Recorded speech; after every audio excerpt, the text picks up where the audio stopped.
Welcome to our channel. నేను మీ ఆవని. మనం కథలోకి వెళ్ళిపోయే ముందు మన ఛానల్ని తప్పకుండా సబ్స్క్రైబ్ చేసుకోండి, అలాగే లైక్ చేయండి, తప్పకుండా షేర్ చేయండి. కథ ఎలా ఉందో వినేసి వెళ్ళిపోకుండా ఒక మంచి కామెంట్ ఇవ్వండి రా బంగారాలు. అతడితో తొలి కలయిక. రాత్రి 7 గంటలు అవుతూ ఉంది. Full traffic. సిటీకి 5 కిలోమీటర్స్. ఆ ఏరియాలో అన్ని ఆఫీసెస్ ఎక్కువగా ఉండటం వల్ల, పైగా అప్పుడు ఆఫీస్లో స్టాఫ్ అంతా మరియు అప్పుడే ఇంటికి వెళ్ళేవాళ్ళు, పైగా అంతా ఆ ట్రాఫిక్లో కోలాహలంగా ఇరుక్కొని ఉన్నారు. దాదాపు 3 కిలోమీటర్ల వరకు ట్రాఫిక్ అలాగే ఉంది. అక్కడ ఒక చోట మధ్యలో ఒక చిన్న గొడవ జరుగుతూ ఉంది. దాని కారణంగానే ట్రాఫిక్ అంతా ఆగిపోయింది. మధ్యలో ఒక 2 చోట్ల అంబులెన్స్ కూడా ఇరుక్కున్నాయి. ఆ 2 అంబులెన్స్లలో పేషెంట్స్ ఉన్నారు. వీటన్నింటికి భిన్నంగా కొందరు ఇంటికి వెళ్ళాలి అని, ఇంకొందరు అలా తొందరపడుతూ ఉంటే, ఇంకొందరు నైట్ షిఫ్ట్ చేసేవాళ్ళు ఆఫీస్కి వెళ్ళటానికి అలా తొందరపడుతూ ఎవరి బిజీ లైఫ్లో వాళ్ళు, ఎవరి ప్రాబ్లమ్స్లో వాళ్ళు బిజీగా ఉన్నారు.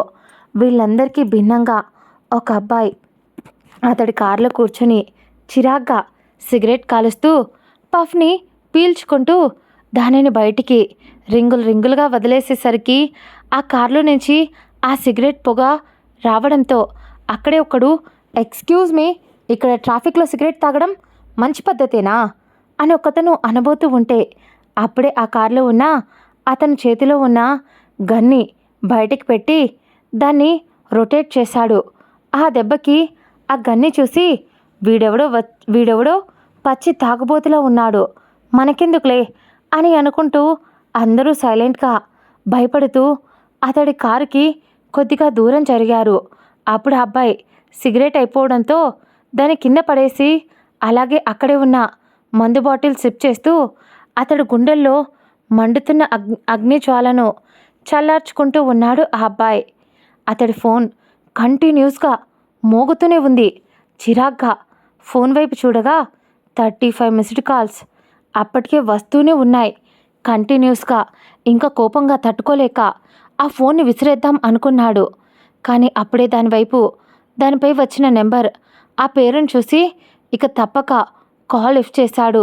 అటువైపున ఉన్న అతడు, అన్నయ్య, ఇట్స్ ఎమర్జెన్సీ, ప్లీజ్ నీ హెల్ప్ లేకపోతే నేను చెయ్యలేను అంటూ వేడుకుంటూ ఉన్నాడు. ఒక్కసారిగా ఇటువైపు ఉన్న అతడు, ఆనంద్, ఒకసారి చెప్పాను, మళ్ళీ చెప్తున్నా, తను దొరికేంత వరకు నేను ఏది పట్టించుకోను. ఏం జరిగినా, ఎవరు ఎలా పోయినా కూడా నాకు అనవసరం అని ఆ అబ్బాయి అంటూ ఉంటే, ఆ పక్కన ఉన్న ఆనంద్ కోపంగా, అన్నయ్య, నువ్వు ఆ అమ్మాయి పిచ్చిలో పడి నువ్వు ఎవరు ఏంటి అనేది కూడా, నీ ఐడెంటిటీని నువ్వు మర్చిపోతున్నావా? నువ్వు ఫేమస్ డాక్టర్ అచ్యుత్ రామ్వి, ఆ విషయాన్ని ఎలా మర్చిపోతున్నావు? అలాగే నీకు విషయం చెప్పనా, నువ్విప్పుడు నాకు హెల్ప్ చేయాలి. ఎందుకంటే నాకు చాలా దగ్గరైన ఒక మనిషి ప్రాణం పోయే పరిస్థితిలో ఉంది. తనకు నేను మాట ఇచ్చాను, తనకు తన కడుపులో ఉన్న ఆ బిడ్డకు ఏం కానివ్వను అని. కానీ నువ్వు వచ్చి ఇప్పుడు ఆపరేషన్ చేస్తేనే తప్ప ఆమె బ్రతుకుతుందో లేదో. అలాగే ఇంకో విషయం, ఆ అమ్మాయి ఇంకా హాస్పిటల్కి రాలేదు. ట్రాఫిక్లో ఇరుక్కుంది. దాదాపు 3 అవర్స్గా అక్కడే ట్రాఫిక్లో ఇరుక్కుపోయింది. ఏం చేయాలో అర్థం కావడం లేదు. 2 అంబులెన్స్ అక్కడే ఉండిపోయాయి. ఎవరు కేర్ తీసుకోవడం లేదు. అవి 2 మన హాస్పిటల్కి సంబంధించినవే. వాళ్ళకి ఏదైనా జరిగితే ఎలా? ఆ అమ్మాయికి లైట్గా పెయిన్స్ వస్తూ ఉంటే తీసుకొచ్చారు. ఈ పాటికి వాళ్ళు హాస్పిటల్కి రావాల్సింది. కానీ ఆ అమ్మాయి కండిషన్ చాలా ఘోరంగా ఉంది. ఆ అమ్మాయి కొన్ని దెబ్బలు కూడా తగిలాయి అని ఆనంద్ చెప్తూ ఉంటే, ఇటువైపు ఉన్న అచ్యుత్ విసుగ్గా, నందు, నా కండిషన్ అస్సలు స్టేబుల్గా లేదు. నేను డ్రింక్ చేశాను. నేను వచ్చి ఇప్పుడు ఆ అమ్మాయిని ట్రీట్మెంట్ చేయడం చాలా కష్టం. తన కండిషన్ చాలా సీరియస్గా ఉంది అని నువ్వే చెప్తున్నావు. అలాంటి అమ్మాయిని నేను ట్రీట్ చేస్తే ఇంకా ఘోరంగా అయిపోతుంది తన సిచ్యువేషన్ అనేసరికి, అన్నయ్య, దట్స్ ఫైన్, నువ్వు రావు అని చెప్పకనే చెప్తున్నావు కదా. ఒకవేళ తనకి ఏదైనా జరిగితే ఈ తమ్ముడు జీవితంలో నీతో మాట్లాడడు అని నందు కోపంగా అనేసరికి ఒక్కసారిగా అచ్యుత్ కోపంగా, విసుగ్గా, సరే అమ్మాయి ఇక్కడుందో చెప్పు, ఇప్పుడే వెళ్ళి ట్రీట్మెంట్ చేసి 1 అవర్లో రిటర్న్ అయిపోతా, మళ్ళీ ఒక్క నిమిషం ఉండమన్నా అస్సలు ఉండను అన్నాడు అచ్యుత్. దాంతో నందు కొంచెం ఊపిరి పీల్చుకొని, నువ్వు హాస్పిటల్కి వచ్చేసే అన్నయ్య, తన్ని ఎలాగోలా తీసుకొస్తాను అనేసరికి అప్పుడే అచ్యుత్కి ఏదో స్ట్రైక్ అయ్యి, 1 మినిట్, ఏమన్నా అమ్మాయి ట్రాఫిక్లో ఇందాక ఇరుక్కుంది అన్నావు కదా, అలాగే మన హాస్పిటల్కి సంబంధించిన 2 అంబులెన్సెస్ ఇక్కడే ట్రాఫిక్లో ఇరుక్కొని ఉన్నాయి, అవి కూడా అని కూడా చెప్పావు, అంటే అవి 2 నా ముందే ఉన్నాయి, ఒకటి 1/2 అవర్ డిస్టెన్స్లో ఉంది, ఇంకొకటి 1 అవర్ డిస్టెన్స్లో ఉంది, చాలాసేపటి నుంచి అవి 2 ట్రాఫిక్లోనే ఉన్నాయి అని అని అచ్యుత్ చెప్పేసరికి, అన్నయ్య దిస్ ఈజ్ గుడ్ న్యూస్, నువ్వు అక్కడే ఉన్నావు కాబట్టి వాళ్ళను ట్రీట్ చేయి, లేదా వాళ్ళకేం కావాలో నేను అన్నీ వాళ్ళకి అక్కడికి పంపిస్తాను, ప్లీజ్ అన్నయ్య, ట్రీట్మెంట్కి ఏం కావాలో అన్నీ అని నందు అంటుంటే, అచ్యుత్ కొంచెం విసుగ్గానే కార్ డోర్ని ఓపెన్ చేసి బయటికి వచ్చాడు. అతడు బయటికి రావడంతోనే అక్కడ ఉన్న వాళ్ళంతా కొంచెం భయపడుతూ అతడికి కొంచెం దూరం జరగడం చూసి అతడు ఆరోగ్యంగా ముందుకి నడుస్తూ ఉన్నాడు. అప్పుడు కరెక్ట్గా అక్కడ ముందు ఉన్న అంబులెన్స్ దగ్గరికి వెళ్ళేసరికి ఆ డ్రైవర్ అచ్యుత్ని చూసి, సార్ మీరు అని అడిగేసరికి ఆనంద్ చెప్పాడు, ఇక్కడ ట్రాఫిక్లో ఇరుక్కున్నారు అని, అందుకే ఇక్కడే ట్రీట్మెంట్ చేస్తాను అని వెనకాల అంబులెన్స్ డోర్ ఓపెన్ చేసి అందులోకి ఎక్కాడు అచ్యుత్. ఆ తర్వాత లోపలికి అతడు ఎక్కేసరికి లోపల ఒక అమ్మాయి, ఒక అబ్బాయి కాలు విరిగి, చెయ్యి కూడా విరిగి, తలకు దెబ్బ తగిలి ఎవరో కొట్టినట్టు క్లారిటీగా తెలుస్తుంది. జస్ట్ ఆ అమ్మాయికి తలకు బ్లడ్ పోకుండా కట్టుకట్టి ఆ అమ్మాయికి మిగతా ట్రీట్మెంట్ కూడా అక్కడే చేయడం మొదలుపెట్టాడు. కొద్దిసేపటికి ఆ అమ్మాయి వైపు చూస్తూ, ఆ అమ్మాయి పక్కన ఉన్న ఇంకో అమ్మాయి, ఆ అమ్మాయి ఫ్రెండ్ అనుకుంటా, దెబ్బ తగిలిన ఆ అమ్మాయి పేరు శృతి, తన ఫ్రెండ్ పేరు కావ్య. కావ్య వైపు చూస్తూ, షీఈ్ ఓకే, కాకపోతే దెబ్బలు బాగా తగిలాయి, ఎవరో కసితీరా ఈ అమ్మాయిని కొట్టినట్టు ఉన్నారు, ఎక్కడ బోన్స్ అక్కడ అన్నీ విరిగిపోయాయి, ప్రజెంట్ ఈ అమ్మాయికి ఇబ్బంది లేకుండా కొంచెమైతే ట్రీట్మెంట్ చేశాను, కానీ హాస్పిటల్కి పక్కా వెళ్ళాలి, ట్రాఫిక్ క్లియర్ అయిన తర్వాత తన్ని హాస్పిటల్కి తీసుకెళ్ళండి అని ఆ అమ్మాయిని అని చెప్పేసి అచ్యుత్ కిందికి దిగుతూ ఉంటే, శృతి లైట్గా స్పృహలోనే ఉండి, డాక్టర్ మీరు ప్లీజ్ ఇక్కడే ఉండండి, నాకు భయంగా ఉంది అని శృతి కొంచెం భయపడుతూ అచ్యుత్ చెయ్యి పట్టుకుంటూ ఉంటే, ఆమె చెయ్యిని కనీసం దెబ్బ తగిలింది అని కూడా అచ్యుత్ పట్టించుకోకుండా విసిరి కొట్టి, మీకేం పెద్ద మాయరోగం రాలేదు, ఎవరి దగ్గరో జస్ట్ తన్నులు తిని వచ్చారు, అలాంటప్పుడు నీకేం కాదు, ఇంకొద్దిసేపటికి ట్రాఫిక్ క్లియర్ అవుతుంది, ఇప్పుడే కాల్ చేశా, పోలీసులు వచ్చారు, ఆ గొడవ అయిపోగానే హాస్పిటల్కి వెళ్ళిపో అని కొంచెం విసుగ్గా చెప్పేసి అక్కడి నుంచి కిందికి దిగి, ఆనంద్ గాడు అర్జెంట్ పని మీద వెళ్తుంటే ఇలాంటి చెత్త కేసులన్నీ అప్పగించాడు. వాడు చెప్పింది ఈ అమ్మాయి గురించి కాదనుకుంటా, ఎవరు ప్రెగ్నెంట్ లేడీ అని చెప్పాడు, అయితే అంబులెన్స్ అనుకుంటా, అయినా ఇప్పటికే చాలా టైం అవుతుంది, గత 3 అవర్స్ నుంచి వెయిట్ చేస్తూ ఇక్కడే ఉన్నాము, ఈ పాటికి తనకి ఏదో ఒక ప్రాబ్లం అయితే వచ్చే ఉంటుంది అని అచ్యుత్ అనుకుంటూ ముందుకు అడుగు వేస్తూ ఉంటే, ఒక్కసారిగా చుట్టూ ప్రపంచం ఆగిపోయినట్టు అతడి గుండె వేగంగా కొట్టుకోవడం మొదలయ్యింది. ఎందుకో తెలీదు, తను గత 9 నెలలుగా పిచ్చోడిలా వెతుకుతూ ఉన్న ఆమె కోసం అతడు చుట్టుపక్కల ఉన్నట్టు అనిపించడంతో ఒకసారి చుట్టూ చూశాడు ఆమె కోసం, కానీ ఎక్కడా కనిపించలేదు. అతడి అడుగు తడబడుతుంది, అతడి మైండ్ పనిచేయటం లేదు. అంతసేపు రాయిలా రాక్షసుడిలా ఉన్న అతడి మొహం ఆమె గురించి తలుచుకోగానే ఒక్కసారిగా అతడి మొహంలో ఉన్న ఆ ఎక్స్ప్రెషన్ మారిపోయింది. అలా చుట్టూ చూస్తూ ఉన్న అతడికి మళ్ళీ ఫోన్ వచ్చింది. అతడి ఆలోచనల నుంచి ఆ ఫోన్ అతన్ని డైవర్ట్ చేసింది. ఒక్కసారిగా లిఫ్ట్ చేసి కొంచెం కోపంగా, ఏంట్రా అన్నాడు. అన్నయ్య త్వరగా వెళ్ళు, తన సిచ్యువేషన్ మరీ దారుణంగా ఉంది. తనకు తలకు చాలా దెబ్బ తగిలింది. చాలా రక్తం కూడా పోతూ ఉంది. ఇప్పుడు నువ్వు మాత్రమే అక్కడ తన్ని కాపాడగలవు. నాకు మాట ఇచ్చావు అనేసరికి ఇక తమ్ముడు కోసం తప్పక అడుగు ముందుకు వేశాడు. వెయ్యాలి అని లేకపోయినా ముందుకు అడుగు వేశాడు అచ్యుత్. ముందుకు వేసిన కరెక్ట్గా అంబులెన్స్ దగ్గరికి వచ్చి మొత్తం చుట్టూ గమనిస్తూనే బ్యాక్ డోర్పై ఒకసారి నాక్ చేశాడు. లోపల నుంచి ఎవరో ఆ అంబులెన్స్ డోర్ని ఓపెన్ చేసేసరికి ఎదురుగా ఓపెన్ చేస్తున్న ఆ వ్యక్తి తన తమ్ముడు ప్రేమిస్తున్న ఆ అమ్మాయి. తనకు ఆనంద్కి ఎంగేజ్మెంట్ కూడా అయిపోయింది.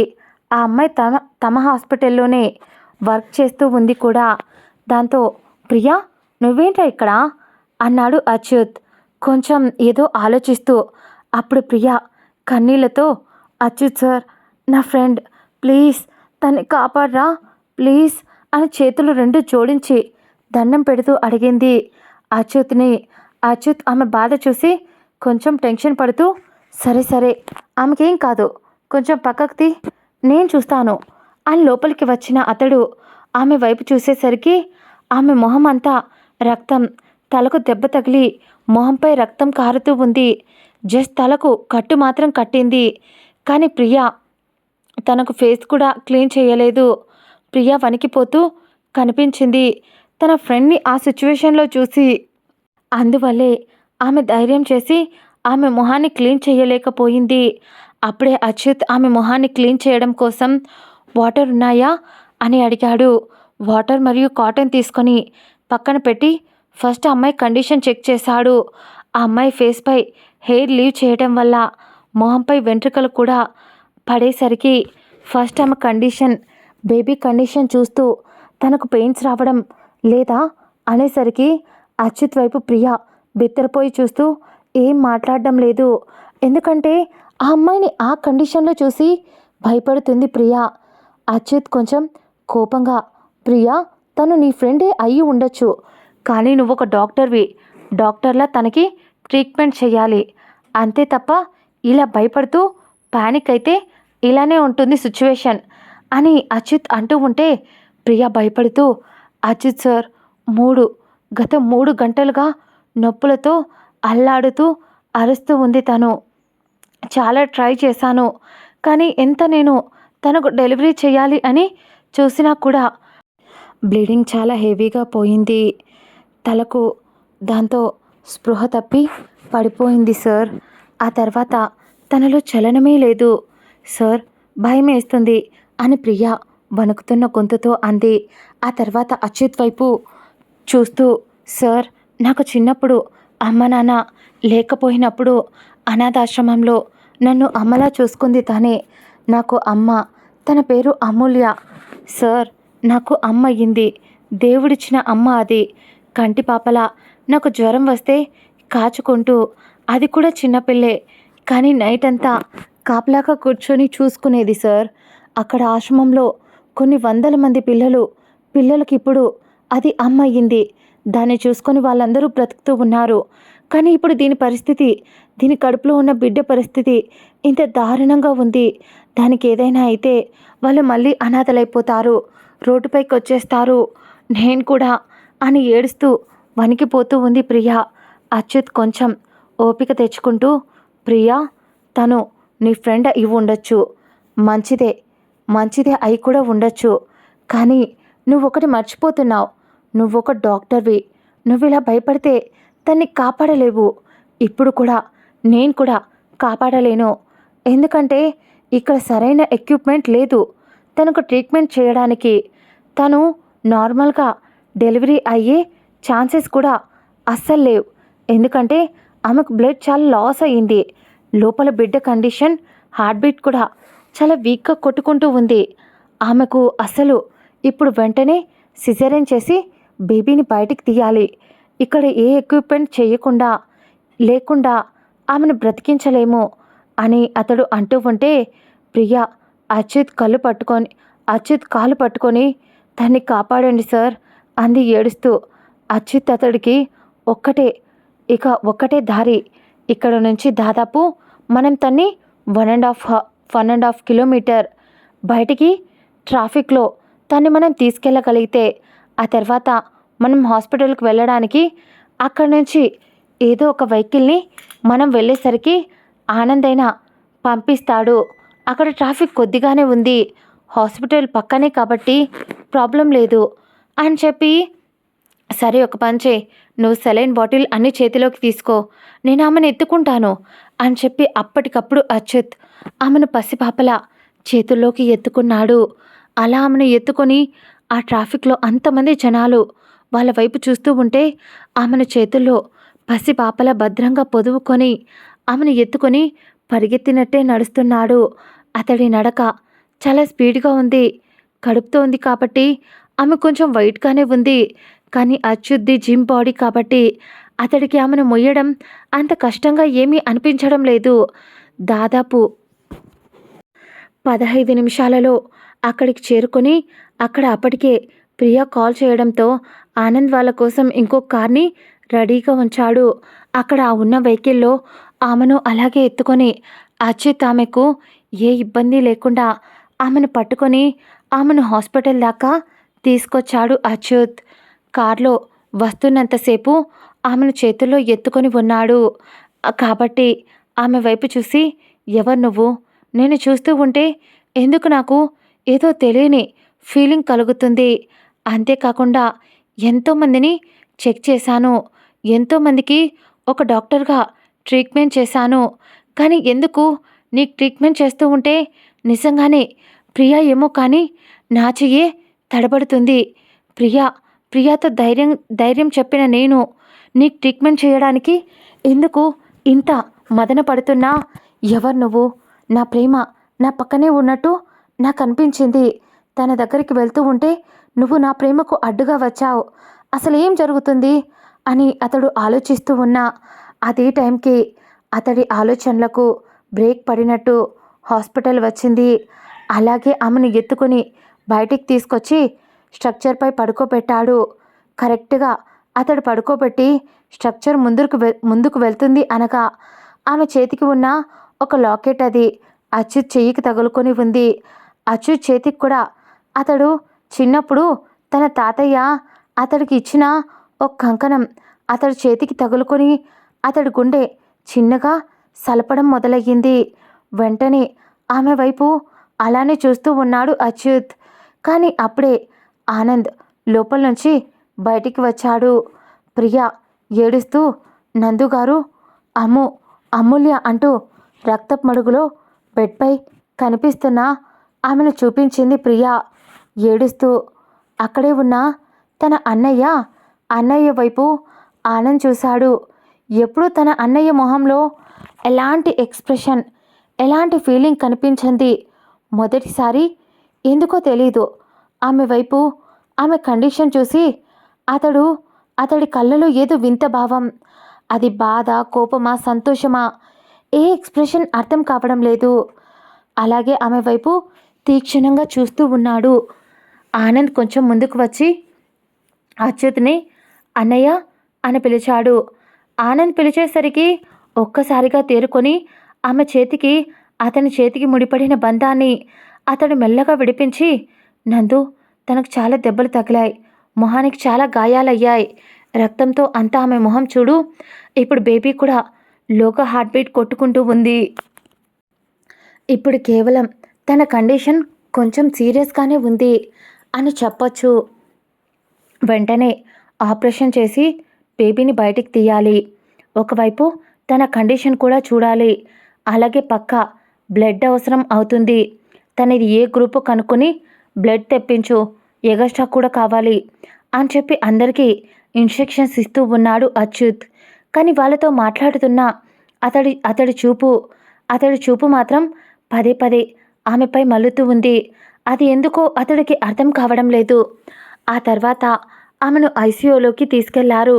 వెంటనే అచ్యుత్ కూడా వెళ్ళి ఆప్రాన్ వేసుకొని ఆ అమ్మాయిని కాపాడడం కోసం ఐసీయూ వైపు వెళుతూ ఉంటే అతడి గుండె వేగంగా కొట్టుకోవడం మొదలయ్యింది. ఏంటిది, ఎందుకు ఇలా కొట్టుకుంటుంది?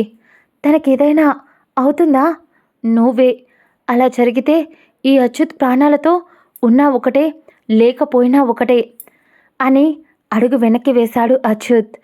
ఎందుకో తెలీదు, ఆ క్షణం ఆమె సిచ్యువేషన్ గుర్తు వచ్చేసరికి ఆమెను కాపాడితే ఖచ్చితంగా నా ప్రేమను నా దగ్గరికి రావచ్చు, నా ప్రేమ నా దగ్గరికి రావచ్చేమో. ఇప్పుడు ఒకవేళ నేను ఆమెను అలాంటి సిచ్యువేషన్లో వదిలేసి వెళ్ళిపోతే నేను ఏ ప్రేమనైతే వెతుక్కుంటూ వెళ్తున్నానో ఈ తల్లి బిడ్డకు ఏదైనా అయితే అదే పాపం నా ప్రేమకు కూడా తగులుతుంది. లేదు, వీళ్ళకేం కాకూడదు అని అచ్యుత్ గట్టిగా డిసైడ్ అయ్యాడు. వెంటనే లోపలికి అడుగుపెట్టాడు అచ్యుత్. ఆమె మొహానికి ఆక్సిజన్ మాస్క్ తగిలించారు. అలాగే తలకు కట్టు, మొహమంతా చాలా గాయాలు అయ్యాయి. అవన్నీ చూసిన ప్రతిసారి అతడెందుకు ప్రశాంతంగా ఉండలేకపోతున్నాడు. కానీ ఆమె బ్రతకాలి, అందుకని ట్రీట్మెంట్ స్టార్ట్ చేశాడు అచ్యుత్. అతడు డ్రింక్ చేశాడు. ఆ విషయం నందుకి తెలుసు, మరియు అక్కడున్న స్టాఫ్ అందరికీ కూడా తెలుసు. కానీ డ్రింక్ చేసి ట్రీట్మెంట్ చేయడం తప్పు అని తెలిసినా కూడా అతడు చేస్తున్నాడు అంటే అది ఒక బలమైన కారణం. ఆమె ప్రాణం ఇప్పుడు అచ్యుత్ మాత్రమే కాపాడగలడు. అతడి హస్తవాసి చాలా మంచిది అని కూడా సిటీలో మంచి పేరు పొందింది. ఎన్నో హార్ట్ సర్జరీస్, ఆపరేషన్ కూడా చేశాడు. అతడు దీంట్లో స్పెషలిస్ట్ అని ఏమీ లేదు. అతడు అన్నింట్లో మోస్ట్ టాలెంటెడ్.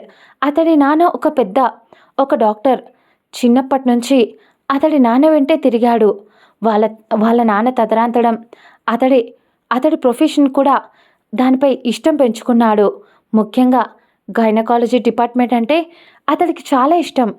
ఎందుకంటే ఒక ప్రాణం పోయాలన్నా అందులోనే, ఆ డిపార్ట్మెంట్లోనే అది జరుగుతుంది కాబట్టి, ఒక అమ్మ ఒక బిడ్డకు జన్మనిచ్చేది అక్కడే కాబట్టి అచ్యుత్ చాలా వరకు దాంట్లో కూడా స్పెషలైజేషన్ చేశాడు. అలా చాలా వరకు హార్ట్ సర్జరీస్ ఒకవైపు చేస్తూనే ఇంకోవైపు ఏదైనా ఎమర్జెన్సీ ఉంటే డెలివరీ కేసెస్ అతడు అటెండ్ అవుతూ ఉంటాడు.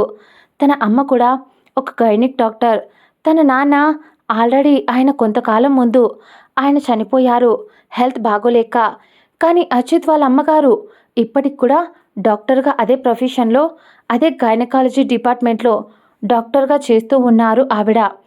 అచ్యుత్ చాలా ప్రొఫెషనల్గా ఆమెను ట్రీట్ చేస్తూ చూస్తూ ఉన్నవాడు. కాస్త ఎందుకో తెలీదు ఆమె మొహం అప్పటికే క్లీన్ చేశారు. ఇంతసేపు సరిగ్గా గమనించలేదు డాక్టర్స్ అంతా అడ్డుగా ఉండి. కానీ ఇప్పుడు అతడు గమనించాడు. ఆపరేషన్ లైట్ ఆ వెలుతురులో ఆమె మొహం స్పష్టంగా కనిపించింది. ఒక్కసారిగా అతడు అప్పుడే స్పృహలో లేని ఆమెకు మత్తు ఇంజెక్షన్ ఇచ్చి ఇక ఆపరేషన్కి సిద్ధం చేస్తున్న అదే టైంలో అతడి చేతికి తీసుకున్న వస్తువులన్నీ నేలపై చెయ్యి జారి పడిపోయాయి. ఒక్కసారిగా అతని పక్కనే ఉన్న ఆనంద్ తన అన్నయ్య ఎందుకలా చేశాడా అని తన అన్నయ్య వైపు చూసేసరికి ఎప్పుడూ లేనిది తన అన్నయ్య చెయ్యి వణుకుతూ ఉంది.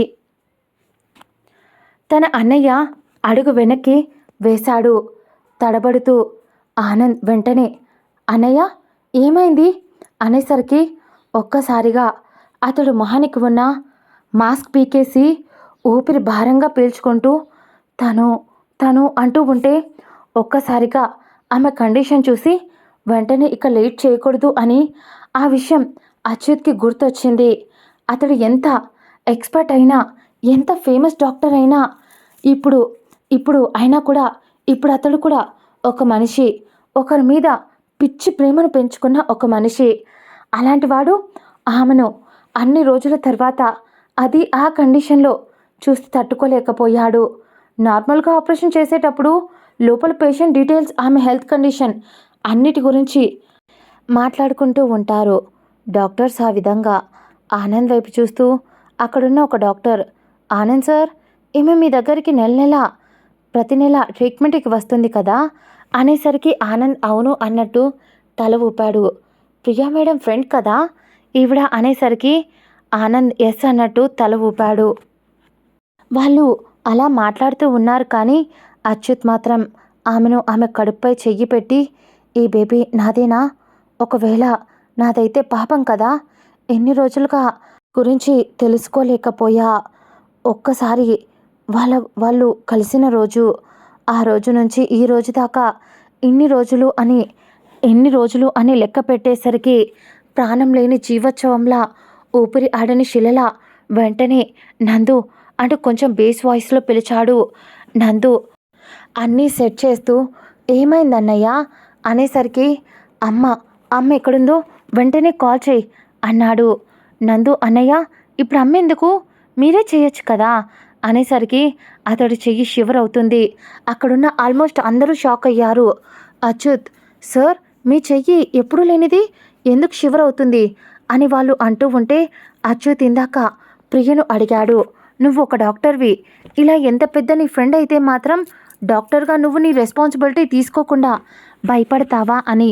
కానీ ఆ కడుపులో ఉన్న ఆ బేబీ, ఎదురుగా ఉన్న ఆ అమ్మాయి, ఇద్దరు అతడు 9 నెలలుగా రాత్రి పగలు కంటి మీద కునుకు లేకుండా వెతుకుతున్న ఆ రూపం ఆమె.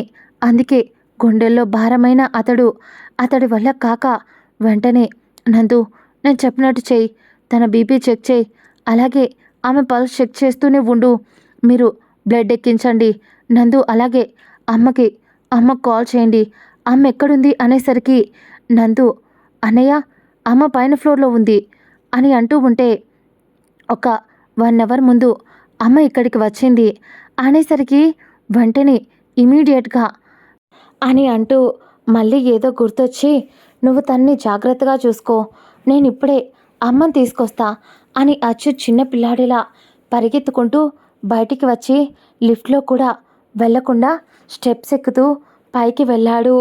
అతను పైన ఫ్లోర్కి వెళ్ళేసరికి అక్కడ ఎవరో ఒక పేషెంట్ని చెక్ చేస్తూ ఉంది. ఒక మధ్య వయసు ఉన్న ఆవిడ. అచ్యుత్ సడన్గా అలా ఆమె ముందుకు వెళ్ళేసరికి ఆవిడ ఒక క్షణం షాక్ అయ్యి నాన్నా అని ఏమైంది అని అడిగింది ఆవిడ.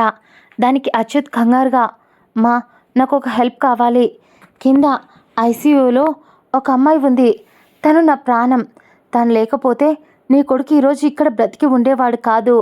గత 9 నెలలుగా నేను ఎవరినైతే వెతుకుతూ పిచ్చోడిలా తిరుగుతూ ఉన్నానో ఆ అమ్మాయే, తను నా బిడ్డను మోస్తుంది, కింద ఉందమ్మా, నా చెయ్యి మొదటిసారి షివర్ అవుతుంది, మొదటిసారి రక్తాన్ని చూస్తుంటే భయం వేస్తుందమ్మా అని అచ్యుత్ తడబడుతూ ఒక్కొక్క మాటను చెప్తూ ఉంటే ఆవిడ ఎప్పుడు తన పెద్ద కొడుకును చూసి గర్వంగా ఫీల్ అవుతుంది.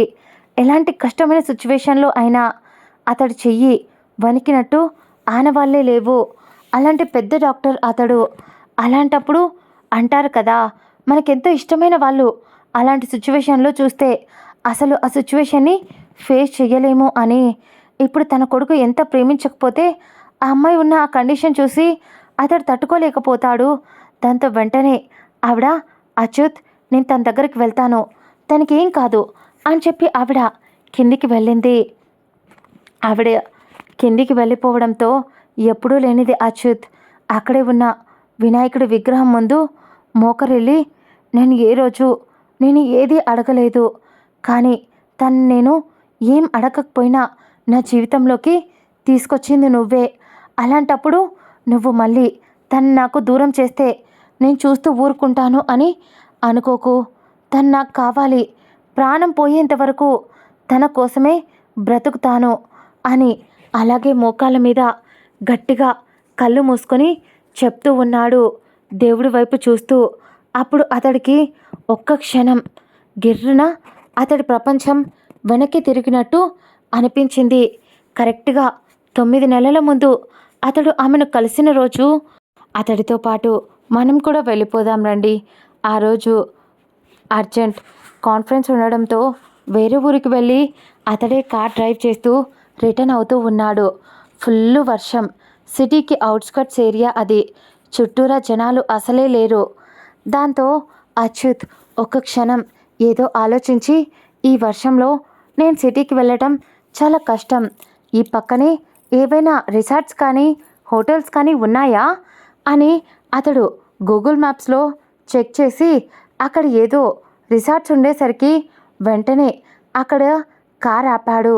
కొద్దిసేపటి తర్వాత అక్కడికి వెళ్ళిన అతడు లోపలికి వెళ్ళి లోపల రిసెప్షన్లో ఒక అతను ఒక అమ్మాయి ఇద్దరు నిలబడి ఉండేసరికి వాళ్ళల్లో ఉన్న మొగతను ముందుకు వచ్చి, వెల్కమ్ సార్ అంటూ, చెప్పండి సార్ ఏం కావాలి అనేసరికి, హోటల్ కావాలి ఇస్తావా అన్నాడు అచ్యుత్ కొంచెం వెటకారంగా.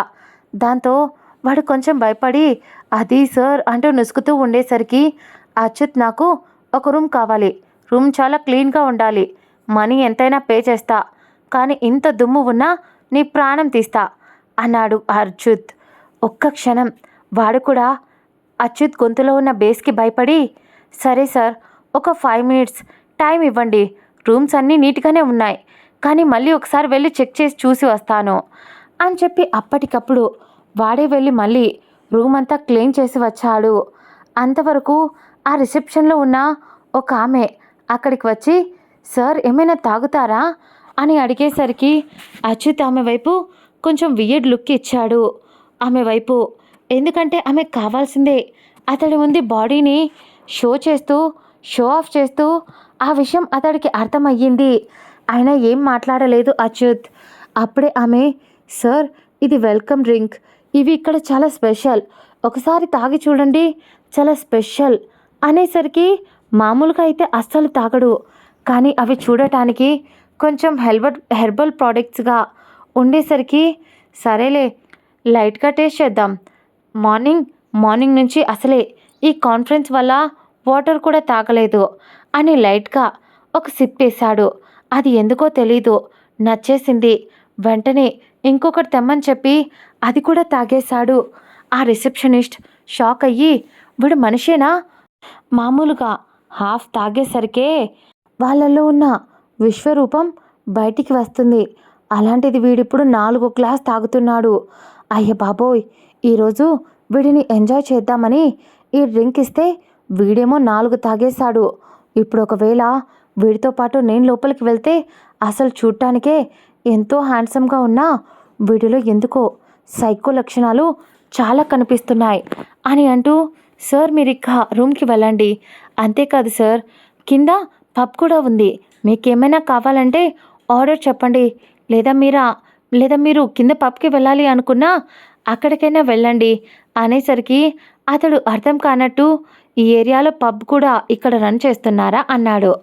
దానికి ఆ కపుల్, అవును సార్, బాగా డబ్బున్న వాళ్ళు ప్రైవసీ కోరుకుంటూ ఇలా అప్పుడప్పుడు అవుట్స్కట్స్ కదా సార్ వస్తూ ఉంటారు అనేసరికి, అతడు నాకెందుకులే అని అతడు రూమ్కి వెళ్ళిపోయాడు. అతడు రూమ్కి వెళ్ళి ఒకసారి రూమ్ అంతా చూసి, పర్లేదు నీట్గానే ఉందిలే అని కొంచెం విసుగ్గా, ఒక క్షణం ఏదో తేడాగా అనిపిస్తూ ఉంటే దాన్ని పట్టించుకోకుండా ఫస్ట్ ఆనంద్కి కాల్ చేసి కొద్దిసేపు మాట్లాడి తర్వాత పెట్టేసి, ఆ తర్వాత చిరాగ్గా ఉండడంతో వెళ్ళి ఫ్రెష్ అయ్యి, ఆల్రెడీ బట్టలు ఎప్పుడో తెచ్చుకున్నాడు కాబట్టి నైట్ వేర్ వేసుకొని తూగుతూ ఉన్నాడు. అతడు అసలు కొంచెంగా కాన్షియస్లో లేకుండా ఏదో కొత్త లోకంలో మునిగి తేలుతున్న ఫీలింగ్లో అతడు ఉన్నాడు. కానీ అతడికి అప్పుడు అర్థమయ్యింది, అతడు తాగిన ఆ డ్రింక్లో ఏదో ఉంది అని.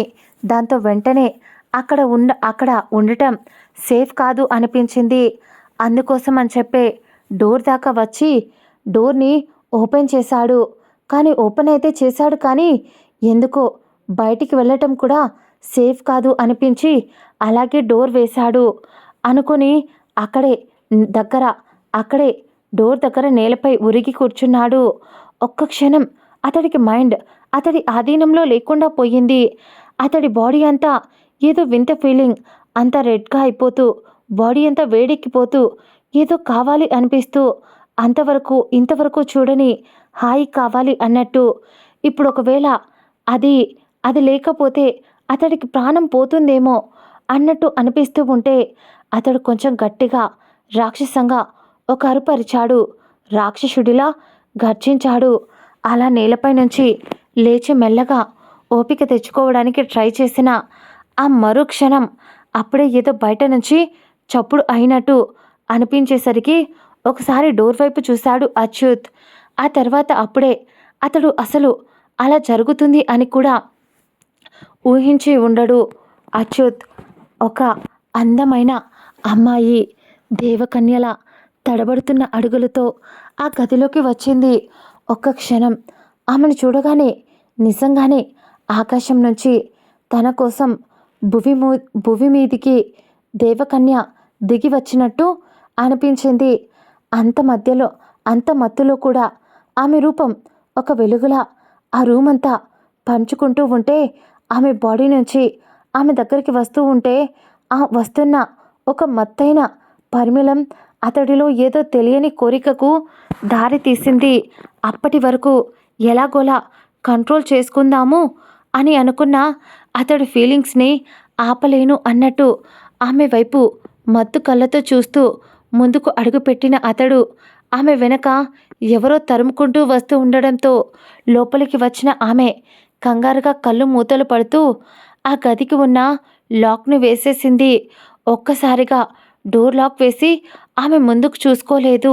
గదిలో ఎవరుండేది ఏంటి అని, గదిలో ఎవరైనా ఉన్నారా లేదా అని. కానీ లోపలికి ఇటువైపు తిరిగేసరికి అక్కడ ఎదురుగా ఆ కటౌట్ చూడగానే ఒక్క క్షణం షాక్లో ఆమె అడుగు వెనక్కి పడింది.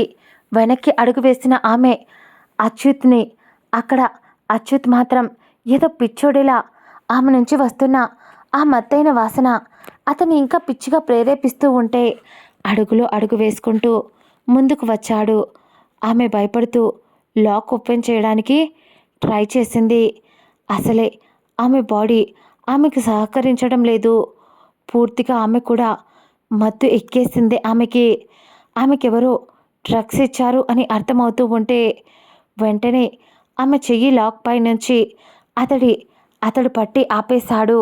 అలా ఆపేసరికి అతడి వైపు భయంగా అయోమయంగా చూసి, మీరు ప్లీజ్ ఎవరు, నాకు భయం వేస్తుంది, మీరు ఈ గది నుంచి వెళ్ళిపోండి అని ఆమె ఏడుపు గొంతుతో వేడుకుంటూ ఉంది. కానీ అతడి చెయ్యి ఆమె నడుముపై బిగుసుకుంది. అతడు ఆమె మాట్లాడుతున్న మాటలు ఏం పట్టించుకోకుండా ఆమె మెడవంపున అతడి తలను ఉంచాడు. ఒక్క క్షణం అమూల్య ఉలిక్కిపడి అతన్ని వెనక్కి నెట్టడానికి చాలా ట్రై చేసింది. కానీ అతడు వినకుండా ఆమెను ఇంకా అతడి బిగి కౌగిల్లో బంధిస్తూ ఊపిరి ఆడనివ్వకుండా చేస్తూ ఉన్నాడు. అప్పుడు ఆమె, ప్లీజ్ మీరెవరో నాకు తెలీదు, నన్ను వదిలేయండి అని వేడుకుంటూ ఉంది. కానీ అతడు వినలేదు. అమూల్య కంట్లో నుంచి కన్నీళ్ళు వచ్చేశాయి.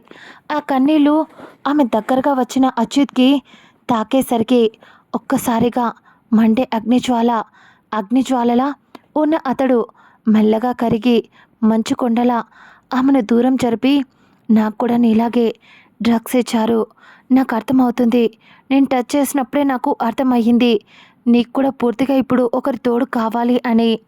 అలాగే నాకు కూడా కావాలి, నేను నీకు హెల్ప్ చేస్తాను, ఈ సిచ్యువేషన్లో నాకు నీ హెల్ప్ కావాలి. ఒకవేళ నీకు దీనికి ఇష్టం లేకపోతే ఇక్కడి నుంచి ఇప్పుడే వెళ్ళిపో. ఎందుకంటే ఒక అమ్మాయిని బలవంతంగా ఇలా చేసే రకాన్ని నేను కాదు. నేను వర్జిన్ని, ఇంతవరకు ఒక్కరిని కూడా నేను తాకలేదు. ఇక నీ విషయం గురించి నాకు అనవసరం, ఇప్పుడు నాకు నీ అవసరం ఉంది అని అతడు సూటిగా చెప్తుంటే ఆమె తడబడుతున్న గొంతుతో వెక్కిళ్ళు పెడుతూ నేలపై కూర్చొని ఏడుస్తూ ఒక్కసారిగా ఆమె భవిష్యత్తు గురించి ఆలోచిస్తూ ఏదో గుర్తొచ్చి ఆమెలో కూడా చెలరేగుతున్న అలచడి, ఆమెలో కూడా ఏదేదో కావాలి అన్నట్టు పిచ్చి పిచ్చి థాట్స్ కలుగుతూ ఉన్నాయి. ఈ కండిషన్లో ఆమె బయటికి వెళ్తే ఖచ్చితంగా ఆమె లైఫ్లో తేరుకోలేని దెబ్బ తగులుతుంది. ఎలా అంటే ఆమె బట్టల్ని ఆమె చించేసుకోవాలి అన్నంత విపరీతమైన కోరికలు వస్తున్నాయి. అది ఆమెకు అర్థమవుతున్నాయి. దాంతో నేనిప్పుడు బయటికి వెళ్ళినా కూడా నా పరువు పోగొట్టుకొని ఆ పిల్లల్ని అందరూ వదిలేసిన నేను అక్కును చేర్చుకొని అమ్మని అయ్యాను. ఇప్పుడు ఒకవేళ నాకు కూడా ఏదైనా అయితే వాళ్ళు నిజంగానే అనాథలు అయిపోతారు. లేదు, నాకేం కాకూడదు అని అమూల్య ఏదో నిర్ణయానికి వచ్చిన దానిలా మెల్లగా పైకి లేచి అప్పటికే అతడి వల్లే కాక బెడ్పై కూర్చొని తల పట్టుకున్నాడు. అచ్యుత్. అమూల్య అడుగులో అడుగు వేస్తూ అచ్యుత్ దగ్గరికి వస్తుంటే అతడు అక్కడి నుంచి వెళ్ళిపో, నీకు ఇష్టం లేకుండా నేను నిన్ను ఏదైనా చేస్తాను అని అని అతడు అంటున్నప్పుడే నాకు ఇష్టమే అని ఆమె నోటి నుంచి వచ్చిన ఆ మరుక్షణం అతడు వేగంగా దూసుకువచ్చే ట్రైన్లా ఆమెను అల్లుకుపోయాడు. ఆ మరుక్షణం ఇద్దరు బెడ్పై ఉన్నారు. ఎంతలా అంటే ఇద్దరు డీప్గా జోడు పాముల్లా. ఇద్దరు మత్తులో మునిగిపోయారు. ముద్దులో కూడా ఇన్ని రకాలు ఉంటాయా అని అమూల్య షాక్లో ఉండిపోయింది. ఆమె నాలుకను అతడు కొలుస్తూ, ఆ నాలుకను కొరుకుతూ, ఆమె పెదవికి అతడి పెదవితో అమృతాన్ని రుచి చూపిస్తూ, ఆమె పెదవులు ఎర్రగా కందిపోయేలా చప్పరించేస్తూ కొరికేస్తూ, అసలు అతనిలో విపరీతమైన కోరికలు హైలో అయిపోవడంతో ఆమెను ఇంటెన్స్డ్గా టచ్ చేస్తూ ఆమె ఆమె డ్రెస్ని పీకి పక్కన పడేశాడు. ఆమె ఇన్నర్స్ని కూడా అప్పటికే పక్కకి వేసేసి ఆమె ఎదని అతడి నోట్లోకి తీసుకొని చప్పరిస్తూ అతడి చేతులతో వర్ణిస్తూ ఆమెను ఎక్కడో స్వర్గంలో తేలేలా చేస్తూ ఆమె ఎద అంతా ముద్దులు పెడుతూ ఆమె వదులుతున్న ఉచ్ఛ్వాసలకు అనువుగా కదులుతున్న ఆమె అనువనువును అతడు మైమరుపుగా చూస్తూ సిగ్గుపడుతున్న ఆమె కళ్ళపై ముద్దు పెట్టి ఆమె చెక్కిళ్లను కొరికేస్తూ ఆమె గడ్డాన్ని ముద్దు పెట్టుకుంటూ ఆమె నుదురుపై ముద్దు పెట్టాడు. అలా పెడుతున్నప్పుడు ఎందుకో తెలీదు ఆమెతో ప్రేమతో ఆమెపై ప్రేమతో పెట్టినట్టు అమూల్యకు అనిపించింది. ఆమె కంట్లో కన్నీళ్లు వచ్చాయి. ఆ కన్నీళ్లను కూడా అతడు పెదాలతో తుడిచేశాడు. పూర్తిగా ఇద్దరు హద్దులను చెరిపేశారు. ఆమె కూడా ఆమె వల్ల కావటం లేదు. ఆమె అతడితో పూర్తిగా ఇప్పుడు అతడు కావాలి అనే పిచ్చితో అతడి బాడీ అంతా ముద్దులు పెడుతూ అతడి నుదురుపై చెక్కిళ్లపై అతడి గడ్డాన్ని రఫ్గా ఉండే ఆ గడ్డాన్ని ఆమె గుండెలకు అదిమి పట్టి అతడి తలపై ముద్దు పెడుతూ అతడికి ఇంకా ఇంకా నచ్చేలా ఆమె కూడా అతన్ని రెచ్చగొడుతూ అతడు ఆమెలో అనువనువు ఛేదించేస్తూ ఆమె ఆడతనంతో ఆటలాడుతూ ఆమె అతడి మగతనంతో సయ్యాటలాడుతూ ఇద్దరు చాలా డీప్గా రొమాన్స్లో మునిగిపోయారు. ఆ క్షణం బయట వర్షం పడుతుంది. కానీ అది ఏది వాళ్ళను ఆపలేదు. బయట ప్రపంచం గురించి అప్పుడు వాళ్ళు ఆలోచించలేదు. ఆ క్షణం ఆమెకు అతడు కావాలి. ఆ క్షణం అతడిలో చెలరేగుతున్న మంట చల్లారాలి. ఎప్పుడు రుచి చూడని స్వర్గం అది. ఆమె ఎప్పుడూ ఎవరితోనూ ఊహ కూడా రానివ్వని ఆనంద క్షణం అది. ఇద్దరు మరో లోకంలో మునిగి తేలుతున్న అదే టైంకి ఆమెలో అతడు ఏకమయ్యాడు. నొప్పికి అరుస్తుంటే అతడు ఆ అరుపును కూడా ఆమె నోటి నుంచి బయటికి రానివ్వకుండా ఆమె పెదాలని అతడి నోట్లోకి తీసుకొని ముద్దు పెడుతూ ఆమెలోకి ఇంకా స్పీడ్గా అతడి మగతనాన్ని చేర్చి ఇంటిమేట్ అవ్వసాగాడు. వాళ్ళ ఇద్దరి తొలి కలయికకు గుర్తుగా ఆమెకు బ్లీడింగ్ అయ్యింది. అతడు అప్పుడు అదేం పట్టించుకోలేదు. కానీ ఆ క్షణం ఆమెతో అతడు చేసే పని ఒక భార్యతో భర్త ఎలా అయితే బిహేవ్ చేస్తాడో అలానే చేస్తున్నాడు. ఆమె అనువనువుని ముద్దులతో ముంచేస్తూ ఆమె ఏదో ఇద్దరు పిచ్చి పట్టిన వాళ్ళలా బిహేవ్ చేస్తూ ఉన్నారు. దాదాపు 4 గంటలు అవుతుండగా అప్పుడు ఇద్దరు ఫుల్గా నిద్రపోయారు. అలసిపోయి ఇద్దరు ఒంటి మీద నుంచి చెమట చుక్కలు కూడా బయటికి వచ్చేశాయి. ఊపిరి ఆడనట్టు అంత టైట్గా ఒకరిని ఒకరు హత్తుకుంటూ ఆమెలోకి అతడు చేరిపోయి అలాగే ఆమె మీద పడుకొని ఉన్నాడు. కరెక్ట్గా 1 గంటలోనే ఆమెకు ఎక్కిన మత్తంతా దిగింది. ఎందుకంటే వాళ్ళు కేవలం ఇంజెక్షన్ ద్వారా ఆమెకు డ్రగ్స్ ఎక్కించినప్పుడు వాళ్ళు ఎక్కించిన డోస్ కొద్దిగానే ఆమెలోకి ఎక్కింది. అందువల్ల ఆమెకు చాలాసేపు ఆ మత్తు ఉండలేదు. పైగా అచ్యుత్ ఆమెతో కొంచెం రఫ్గానే హ్యాండిల్ చేశాడు. వాళ్ళు ఎన్నిసార్లు కలిశారో ఆమెకే గుర్తు లేకుండా ఇద్దరికి గుర్తులేనంత డీప్గా కలవటం వల్ల ఆ నొప్పుల తాలూకా పెయిన్ ఇప్పుడు కనిపిస్తూ ఉంటే మెల్లగా స్పృహలోకి వచ్చి ఆమెకేం అర్థం కాక తల పట్టుకొని ఆమె చూసుకుంది. ఆమె ఒంటిపై బట్టలేవు. ఆమె బట్టలు అస్తవ్యస్తంగా కింద నేలపై పడి ఉన్నాయి. ఆమె ఒంటిపై నూలుపోగు కూడా లేదు. ఓపిక తెచ్చుకొని పైకి లేచి బెడ్ పైన కూర్చుంది. ఆమెపై పడుకొని ఉన్న అతన్ని పక్కకు నెట్టి ఒకసారి అతడి వైపు చూసింది. పూర్తిగా అతడి ఒంటిపై కూడా బట్టలేవు. ఆమె కొరికిన గుర్తులు అతడి ఒంటిపై స్పష్టంగా కనిపించాయి. ఆమె కళ్ళలో కన్నీళ్లు వచ్చేశాయి. ఏంటిది? ఎక్కడి నుంచి ఎక్కడి దాకా వచ్చేసింది నా లైఫ్?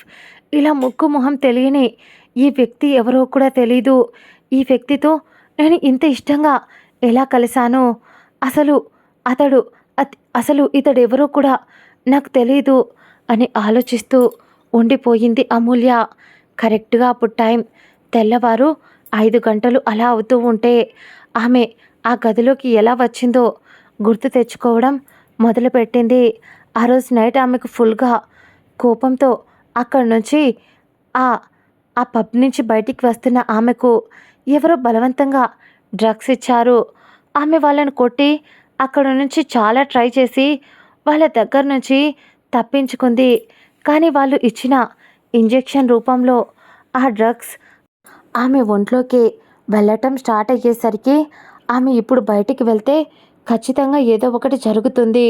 అందుకనే ఆ హోటల్లోనే త్వరగా రిసెప్షన్లోకి వచ్చి ఒక రూమ్ అప్పటికప్పుడు ఆమె బుక్ చేసుకొని ఆమె దగ్గర ఉన్న డబ్బులు అంతా ఆ రూమ్కి పెట్టేసి మరీ బుక్ చేసుకొని వెళ్ళింది. ఎందుకంటే అక్కడ రూమ్స్ చాలా కాస్ట్లీ. చాలా డబ్బున్న వాళ్ళు మాత్రమే అక్కడ రూమ్స్ తీసుకోగలరు.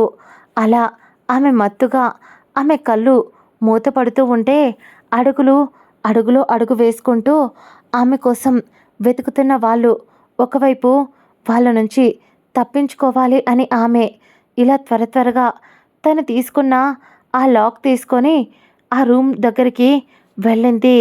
అప్పటికే ఆమె కళ్ళు ఆమె కాళ్ళు తడబడుతున్నాయి. ఆమె చూపు మసకబారుతూ ఉంది. అప్పుడు ఎవరో వెనక నుంచి పిలిచేసరికి ఉలిక్కి పడింది ఆ అమ్మాయి. దాంతో ఆమె తీసుకున్న ఆ రూమ్ అనుకొని అచ్యుత్ ఉన్న రూమ్కి వచ్చేసింది. ఆమె అచ్యుత్ పక్కన గది ఆమె తీసుకుంది. ఒక్క క్షణం ఆమెకు మైండ్ పనిచేయటం లేదు.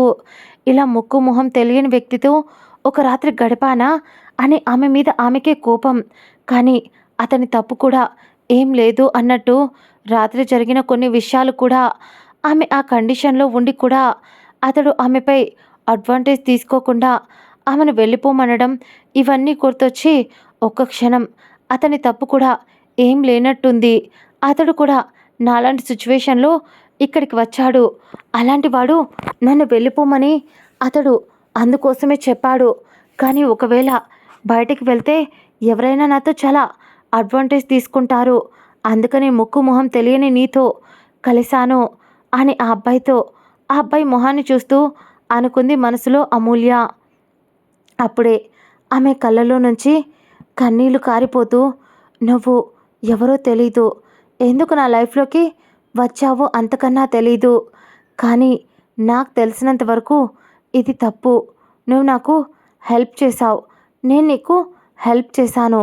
దీనికోసం అని చెప్పి నిన్ను నేను నా బాధ్యతను తీసుకోమని ఎప్పటికీ అడగను అని అమూల్య గట్టిగా డిసైడ్ అయ్యి లేచి ఓపిక లేకపోయినా అతని వైపు చూస్తూనే ఆమె బట్టలు తీసుకుని మెల్లగా ఓపిక తెచ్చుకొని వాష్రూమ్లోకి వెళ్ళి షవర్ ఆన్ చేసింది. షవర్ నుంచి జారుతున్న ఆ నీళ్లు ఆమె బాడీపై పడగానే ఒళ్ళంతా మంట పెడుతున్న ఫీలింగ్ కలిగింది. అయినా గుండెలో రేగుతున్న మంట కన్నా ఇది చాలా చిన్నదిగా అనిపించింది ఆ క్షణం. ఆ తర్వాత ఆమె మెల్లగా స్నానం చేసి అక్కడే టవల్ ఉండేసరికి హోటల్ వాళ్ళు అక్కడే పెట్టి ఉన్న ఆ టవల్తోనే ఆమె బాడీ అంతా తుడుచుకొని అప్పుడు బయటికి వచ్చింది. బయటికి వచ్చిన ఆమె బెడ్పై ఉన్న అచ్యుత్ కనిపించాడు. ఎందుకో తెలీదు ఆమె అతను చూసి, నీకు నాకు బంధం ఏంటో నాకు తెలీదు, కానీ నా వంటిపై చెయ్యి వేసిన మొదటి అబ్బాయివి నువ్వు, చివరి అబ్బాయివి కూడా నువ్వే అవుతావు. అందుకనే మన కలయిక మన ఇద్దరి ఇష్టంతోనే జరిగినా కూడా ఇది కరెక్ట్గా అనిపించడం లేదు. నేను చూస్తేనే అర్థమవుతుంది నువ్వు బాగా డబ్బున్న వ్యక్తివి అని. నాకు బాగా డబ్బున్న వాళ్ళంటే భయం. ఎందుకంటే వాళ్ళు ఉన్నదానితో సరిపెట్టుకోకుండా ఇంకా సంపాదించాలి అని ఆశపడతారు. బంధాలను బాధ్యతలను వదిలేసి పారిపోతారు. అందుకే నువ్వు లేచిన తర్వాత ఇప్పుడు నీ డబ్బు, నీ పవర్‌తో నువ్వు నాకు చాలా కండిషన్స్ పెడతావు. కాబట్టి రాత్రి నువ్వు నాకు చేసిన హెల్ప్‌కి నేను నీకు చేసిన హెల్ప్‌కి ఇప్పటితో అంతా అయిపోయింది. నువ్వు రాత్రి ఒక మాట అన్నావు. నీకు ఇష్టం లేకపోతే ఇక్కడ నుంచి వెళ్ళిపో. లేదంటే నీ లైఫ్ నా చేతిలో నాశనం అయిపోతుంది అని అప్పుడు నువ్వు ఎంత మంచివాడివో అని నాకు అర్థమయ్యింది. కానీ నాకు నా తలరాత మీద నమ్మకం లేదు. అందుకోసం అని చెప్పే నేను నిన్ను నా బాధ్యతను తీసుకోమని ఎప్పటికీ అడగను. నేను ఎప్పటికీ ఒకరికి బరువుగా అవ్వాలి అనుకోవటం లేదు. అందుకని మన మధ్య జరిగిన ఈ అందమైన కలయికతో సంతోషంగానే ఇక్కడ నుంచి వెళ్తున్నా.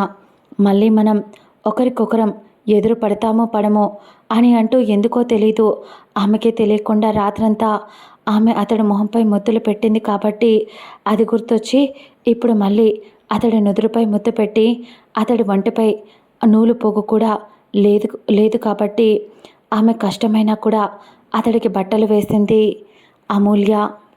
ఆ తర్వాత అక్కడ ఒక లెటర్లో నేను రాత్రి జరిగిన దానికోసం మిమ్మల్ని నిందించడం లేదు.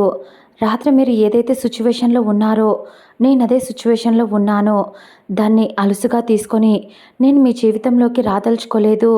కలిసి బ్రతకాలంటే ముఖ్యంగా ప్రేమ ఉండాలి, ఓపిక, సహనం ఉండాలి. అవి ఉన్న చోట ఖచ్చితంగా ప్రేమ ఉంటుంది. మనది కలయికతో మొదలైన బంధం. అందుకే ఈ రోజుతో మొదలై ఈ రోజుతోనే పూర్తయింది. లైఫ్లో నేను మిమ్మల్ని ఎప్పుడూ కలవలేకపోవచ్చు, మీరు నన్ను కలవలేకపోవచ్చు, క్షమించండి అని ఆఖరి అక్షరం రాసి ఆమె వెళ్ళిపోయింది. వెళ్ళిపోతున్నా కూడా అతని వైపు చూస్తూ వెళ్ళిపోయింది. దాదాపు ఆ రోజంతా అచ్యుత్ అలాగే ఆ బెడ్పై పడుకొని నిద్రపోతూ ఉన్నాడు. కరెక్ట్గా మరుసటి రోజు ఉదయం 9 గంటలకు మెలకువ వచ్చి ఒక్కసారిగా తల పట్టుకొని ఊపిరి భారంగా తీసుకుంటూ కొద్దిసేపటికి తేరుకొని గది మొత్తం చూశాడు. కానీ అక్కడ ఎవరూ లేరు. తొందరగా పైకి లేచి ఆల్రెడీ ఆమె అతడికి నీట్గా బట్టలు వేసేసింది కాబట్టి ఒక్కొక్కటిగా మత్తు దిగుతూ గుర్తుకు రావటం మొదలయ్యింది అచ్యుత్కి. ఆ తర్వాత వెంటనే బయటికి వచ్చి మొత్తం చూశాడు ఆమె కోసం. వెంటనే సీసీ కెమెరాస్ కూడా చెక్ చేయించాడు. వాడికి గన్ కుడిపెట్టి మరీ వాళ్ళను అడిగేసరికి అక్కడ ఉన్న రిసెప్షనిస్ట్ ఆమె వైపు చూసి లాగిపెట్టి ఒకటిచ్చి శానిటైజర్తో మళ్ళీ అతడి హ్యాండ్ క్లీన్ చేసుకుంటూ యూ చీట్ అని తిట్టబోతూ ఉంటే అప్పటికే ఆమె కింద పడి అచ్యుత్ కొట్టేసరికి నోట్లో రక్తం బులక్కమని బయటికి కక్కేసింది. పన్ను కూడా ఊడిపోయింది. అప్పుడే అక్కడున్న ఆ మగ వ్యక్తి వచ్చి అచ్యుత్ కాలు పట్టుకొని, సార్, ఈ బజారు దానికి ఆల్రెడీ చాలాసార్లు చెప్పాము.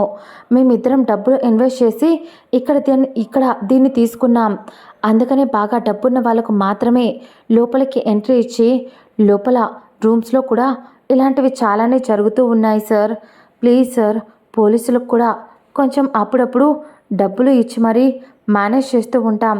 అంతేకాదు అప్పుడప్పుడు ఇలా వచ్చిన వాళ్ళు ఎవరైనా దానికి నచ్చితే వాళ్లకు ఈ అడవిలో దొరికే వస్తువులతో అది ఒక జ్యూస్ టైప్ తయారు చేసి ఆ డ్రింక్ని వాళ్ళకి ఇచ్చి వాళ్ళతో నైట్ అంతా అది ఎంజాయ్ చేస్తూ ఉంటుంది. ఇంకో విషయం ఏంటంటే అది రాత్రి కూడా మీకు అలాగే చేసింది సార్. నేను లేని టైం చూసి అక్కడికి నేను చాలాసార్లు వద్దు అని కూడా దాన్ని హెచ్చరించాను, ఆపాను. కానీ ఆమె వినలేదు. నైట్ నేను లేను కాబట్టి కలిపేసింది. కానీ తను మీ గదికి ఎందుకు రాలేదో నాకు తెలీదు అని అనేసరికి అచ్యుత్ కోపంగా అసహ్యంగా కింద పడిన ఆ రిసెప్షనిస్ట్ వైపు చూశాడు. ఆమె అప్పటికే తలంతా గిర్రన తిరుగుతూ తల పట్టుకొని భయపడిపోతూ, మీరు రాత్రి 4 గ్లాసెస్ తాగారు.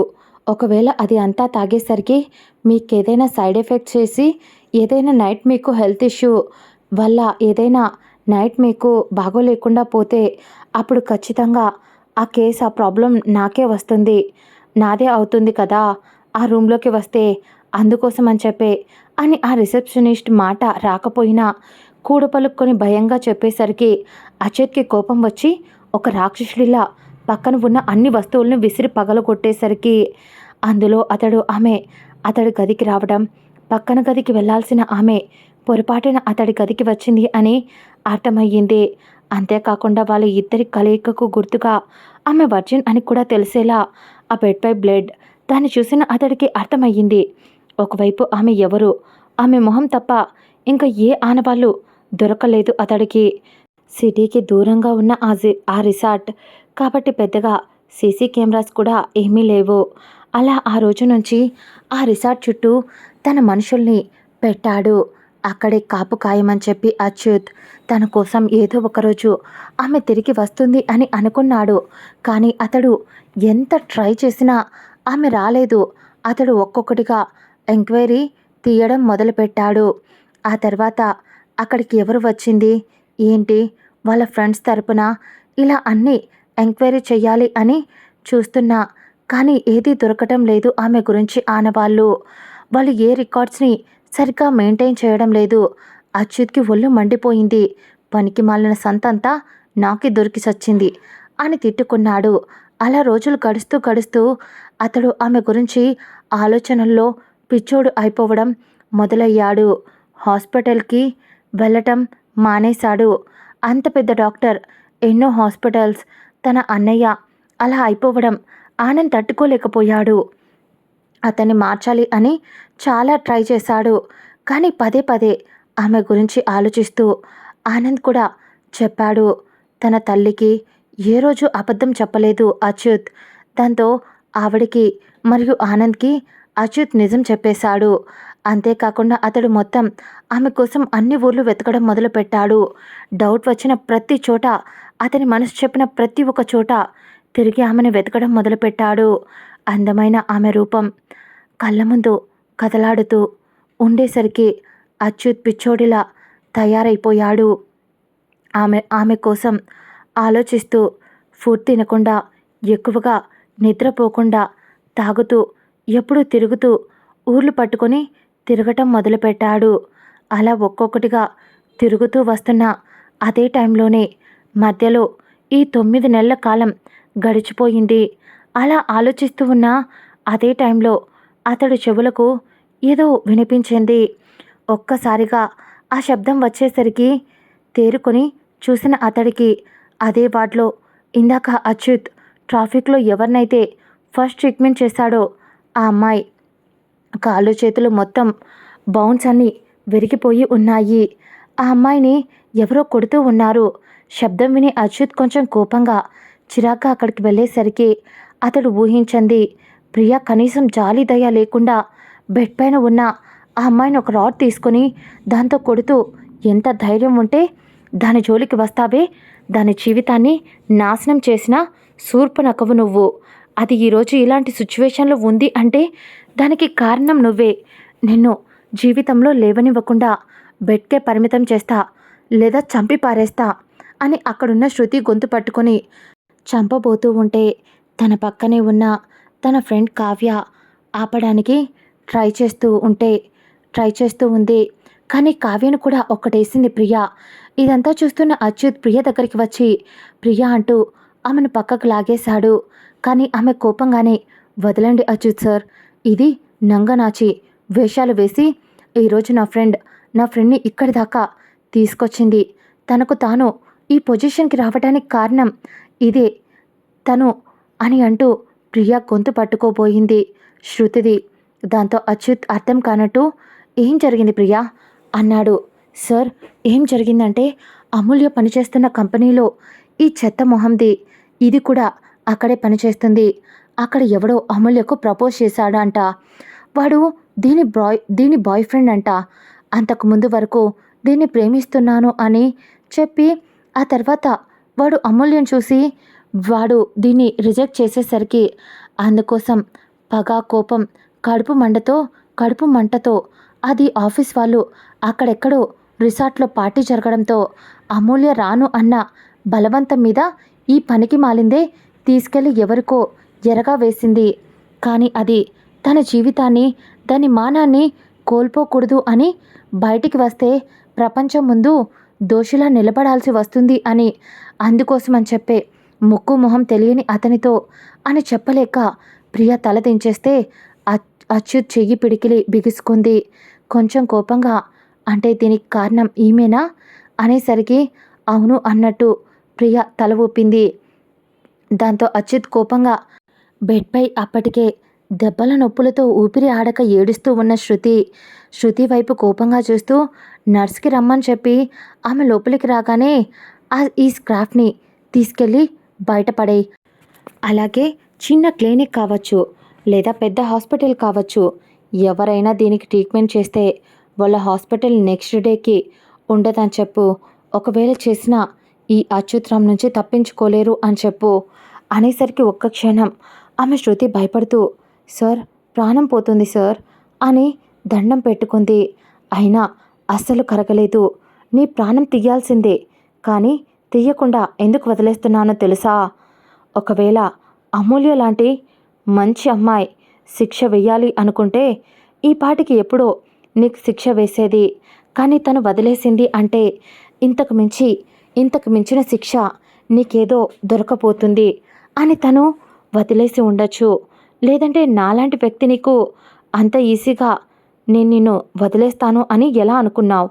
నీకు నువ్వుగా చావాలి అనుకున్నా నీకు చావు రాదు. అలాంటి నరకాన్ని చూస్తావు నువ్వు అని అచ్యుత్ కోపంగా ప్రియను తీసుకొని అక్కడి నుంచి కింద ఫ్లోర్కి వచ్చాడు. ప్రియ షాక్లోనే అచ్యుత్ వైపు చూస్తుంటే ప్రియను అక్కడే ఉన్న చైర్పై కూర్చోబెట్టి ప్రియకు ఆపోజిట్లో ఉన్న చైర్లో కూర్చొని ప్రియ తన పేరు అమూల్యనా అనేసరికి ప్రియ అయోమయంగానే అవును అన్నట్టు తల ఊపింది. దాంతో చిన్న స్మైల్ ఇచ్చి ప్రియ తన్ని ఫ్రెండా అనేసరికి అవును సార్, ఆనంద్ సార్కి కూడా తను తెలుసు. తను ప్రెగ్నెన్సీ నిలబడినప్పటి నుంచి ఇక్కడికి మన హాస్పిటల్కే తనని ట్రీట్మెంట్కి తీసుకొని వస్తున్నా అనేసరికి అచ్యుత్ అతడి దురదృష్టానికి అతని మీద అతడే జాలిపడుతూ నా చుట్టూనే ఉన్నా నేను నా ప్రేమని కనుక్కోలేకపోయా అని అనుకుంటూ ప్రియా ఆమె ఎలా ప్రెగ్నెంట్ అయిందో నీకు ఏమైనా తెలుసా అనేసరికి ప్రియ కంట్లో కన్నీళ్ళు ఉబికి వచ్చాయి. దాంతో ప్రియ కొంచెం ఏడుస్తూ మీకు తన గురించి ఇంకా సరిగ్గా తెలియదు అనుకుంటే సార్, తన అమ్మ నాన్న చిన్నప్పుడే యాక్సిడెంట్లో చనిపోయారు. వాళ్ళు చనిపోకముందు వాళ్ళు ఒక ఆర్గనైజేషన్ని నడిపేవాళ్ళు. బాగా డబ్బులు సంపాదించారు సార్ వాళ్ళు బిజినెస్ చేసి. అక్కడే నేను కూడా వాళ్ళు అన్నం పెడితే అక్కడే తింటూ పెరిగాను. ఆ ఆర్గనైజేషన్లోనే అమూల్యతో పాటు. కానీ అమ్ముకి నేను బెస్ట్ ఫ్రెండ్ని. నాకు అది అమ్మ కన్నా ఎక్కువ. ఆ తర్వాత అదే నాకు మంచి పేరెంట్స్ని అదే వెతికి వాళ్ళకు నన్ను దత్తత ఇచ్చింది. నేను ఆ తర్వాత డాక్టర్ చదువుకొని ఒక మంచి పొజిషన్కి వచ్చాను. ఇక అమ్మ మాత్రం అక్కడే ఉండి వాళ్ళ అమ్మ నాన్న సంపాదించిన ఆస్తిని లాయర్ల ద్వారా కాపాడుకుంటూ వచ్చి ఆమె చదువుకోవడం మొదలుపెట్టింది. ఆ తర్వాత తను బాగా చదివి స్టూడెంట్ కావటం వల్ల తన చదువు ఏ ప్రాబ్లం లేకుండా ఈజీగా అయిపోయింది. ఒకవైపు స్కూల్కి వెళ్తూ, ఒకవైపు తను వచ్చిన తర్వాత ఆర్ఫనేజ్లో పిల్లల్ని చూసుకుంటూ వాళ్ళకు చదువు చెప్తూ తను ఎదుగుతూ ఎలాగోలా వచ్చేసింది సార్. తనకు ఒక ఏజ్ వచ్చిన తర్వాత తన చదువు పూర్తయిన తర్వాత ఒక మంచి జాబ్ కూడా క్యాంపస్ ప్లేస్మెంట్లో తనకు వచ్చింది. అక్కడ ఈ శృతి తన ఆఫీస్లోనే పనిచేస్తుంది. అలా ఆ రిసార్ట్కి వెళ్ళిన ఆమెకు అక్కడ వీళ్ళు డ్రగ్స్ ఇచ్చారంట. ఆమె కోసం కాపాడుకోవడం కోసం వాళ్ళు అంతమంది దగ్గర ఆమె మానాన్ని ఇవ్వటానికి భయపడి ఎవరో ముక్కు మొహం తెలియని వ్యక్తి ఆమెలానే ప్రాబ్లంలో ఉంటే అతనికి సాయం చేయడం కోసం అలా చేసిందంట సార్ అని ప్రియ చెప్పేసరికి అప్పుడు అచ్యుత్కి అర్థమయ్యింది ఆమె అతడి మీద కోపంగా లేదు అని. ఒకవేళ కోపంగా ఉంటే ప్రియకు అతడి గురించి ఏదో ఒకటి చెడ్డగా చెప్పేది కదా. ఇలా ఆలోచిస్తూ ఉన్నాడు. అప్పుడే ప్రియ వైపు చూస్తూ ఒకవేళ అబ్బాయి నేనే అయితే తను నన్ను యాక్సెప్ట్ చేస్తుందా అని అడిగాడు. ప్రియ ఒక్క క్షణం షాక్ అయి ఏం మాట్లాడుతున్నారు సార్ మీరు అనేసరికి అవును నేనే గత 9 నెలలుగా ఆమె కోసం వెతుకుతున్న పిచ్చోడిని. నేను లేచేంత వరకు ఆమె ఆ రోజు ఆగకుండా వెళ్ళిపోయింది ప్రియా. ఆ పిచ్చిది నేనే అని ఏదో మాట్లాడబోతూ ఉంటే అప్పుడే ఐసీయూ గది డోర్స్ ఓపెన్ అయ్యి ఐసీయూలో నుంచి ఆనంద్ మరియు తన అమ్మ బయటికి వచ్చారు. ఫస్ట్ ఆనంద్ వచ్చాడు. అతడు వెనక తన అమ్మ బయటికి వస్తూ ఉండేసరికి షాకింగ్గా చూశాడు అచ్యుత్. ఎందుకంటే ఆమె చేతిలో ఒక బొల్లి టవల్లో చుట్టి ఉన్న ఒక చిన్ని ప్రాణం. షాక్లో అలాగే చూస్తూ ఉండిపోయాడు. అతడు మొదటిసారి ఏదో తెలియని ఫీలింగ్. తండ్రి అయ్యాడు కదా, ఆ విషయం అతనికి తెలియదు ఎన్ని రోజులుగా. దాంతో చాలా కొత్తగా, చాలా వింతగా ఉంది.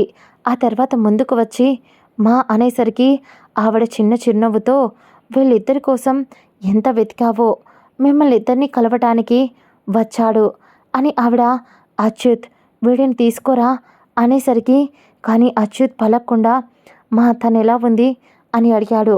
దాంతో ఆవిడ చిన్న స్మైల్ ఇచ్చి లోపలికి వెళ్ళు, స్పృహలోనే ఉంది, మాట్లాడు, కాకపోతే ఎక్కువసేపు డిస్టర్బ్ చేయకు అనేసరికి కనీసం బాబును టచ్ కూడా చేయలేదు. ఎందుకంటే బాబు కన్నా ముందు ఆమె ఎలా ఉందో అతడు తెలుసుకోవాలి అనుకున్నాడు. దాంతో ఆ క్షణం అతడు డాక్టర్ అనే విషయం మర్చిపోయి లోపలికి పరిగెత్తుకుంటూ వెళ్ళేసరికి మత్తుగా కళ్ళు మూసుకొని ఉంది తను. ఆమె దగ్గరికి వెళ్ళి ఆమె కంట్లో నుంచి లైట్గా కన్నీళ్ళు వచ్చేశాయి. అడుగులో అడుగు వేసుకుంటూ మెల్లగా అచ్యుత్ ఆమె ముందుకు వెళ్ళి ఆమె కన్నీళ్లను అతడి చేత్తో తుడిచాడు. ఒక్క క్షణం ఆ స్పర్శకి ఉలిక్కిపడి అక్కడ చూడగా అక్కడ అచ్యుత్ ఉండేసరికి కొంచెం టెన్షన్ అయ్యింది. కానీ అతడు ఆమె చెయ్యిపై చెయ్యి వేసి నువ్వు ఎవరు ఏంటి ఏది చెప్పకుండా చాలా ఈజీగా మాయం అయిపోయావు ఆ రోజు అని కొంచెం కోపంగా అన్నాడు.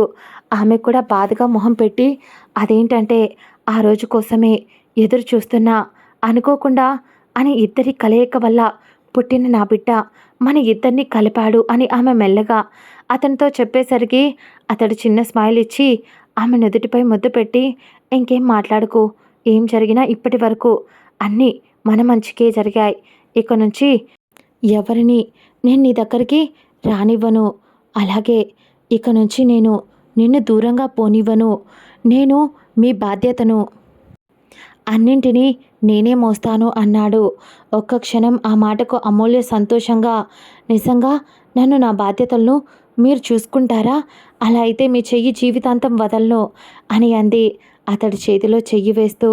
అప్పుడే ఆనంద్ బాబుని తీసుకొని లోపలికి తీసుకొచ్చి ఏంటి అన్నయ్య మీరిద్దరూ కలిసిపోయి వీడిని వదిలేస్తారా, వీడే కదా మిమ్మల్ని కలిపింది అనేసరికి అప్పుడు తన కొడుకుని చేతుల్లోకి తీసుకొని నిజంగా వీడు మై లక్కీ చామ్, వీడి రాక మన ఇద్దరిని కలిపింది అంటూ ఉండగా ప్రియ కూడా లోపలికి వచ్చి అమ్ము ఎలా ఉందే అనేసరికి ప్రియ వైపు చూసి అమూల్య సంతోషంగా థ్యాంక్ యూ, నువ్వు ప్రతి కష్టంలోనూ నాకు తోడుగా ఉన్నందుకు అని అంది అమూల్య.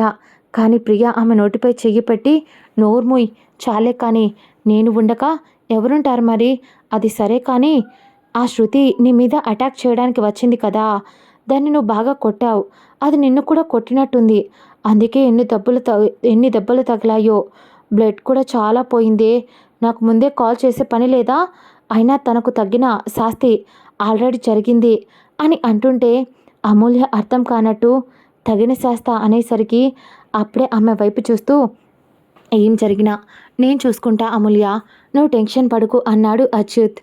ఎందుకో తెలీదు అతను చూసిన ఆ క్షణం నుంచి ఆమెకు అర్థమైపోయింది ఇక జీవితాంతం ఆమె చెయ్యి వదలడు అని. ఒక్క చూపులోనే అర్థమవుతూ ఉంటే ఒకవైపు బాబు కళ్ళు మూసుకొని తన చిన్ని చేతులతో తండ్రిని ఒకవైపు తల్లిని ఒకవైపు పట్టుకొని ఉన్నాడు. వాళ్ళ ఇద్దరిని కలుపుతూ ఉన్నట్టు. అప్పుడే ఆనంద్ ప్రియ భుజంపై చెయ్యి వేసి ఇక నెక్స్ట్ మనమే బంగారం, ఇప్పుడు పెళ్లి చేసుకుందామా అన్నాడు. అప్పటికే వాళ్ళ అమ్మగారు కూడా లోపలికి వచ్చి ఇంకాస్త టైం ఉందిరా, ఇంకా ముహూర్తాలు పెట్టించలేదు, మీ అన్నయ్య పెళ్లి చేసుకోలేదు, ఆయన వీణ్ణి కనేశాడు, ఇప్పుడు వీళ్ళకు కూడా పెళ్లి చేయాలి, ఇద్దరూ ఒకటేసారి చేసుకోండి అని అన్నదమ్ములు చూసి ఆవిడ సంతోషంగా చెప్పేసరికి వాళ్ళు కూడా నవ్వుతూ వాళ్ళ కుటుంబం అలా ఫుల్ఫిల్ అయ్యింది అని ఒక చిన్న స్మైల్, క్యూట్ స్టోరీ ఎలా ఉంది ఒక మంచి కామెంట్ ఇచ్చి వెళ్ళండి. అలాగే విని వెళ్ళిపోకుండా మళ్ళీ నెక్స్ట్ ఎపిసోడ్లో కలుసుకుందాం. Bye bye.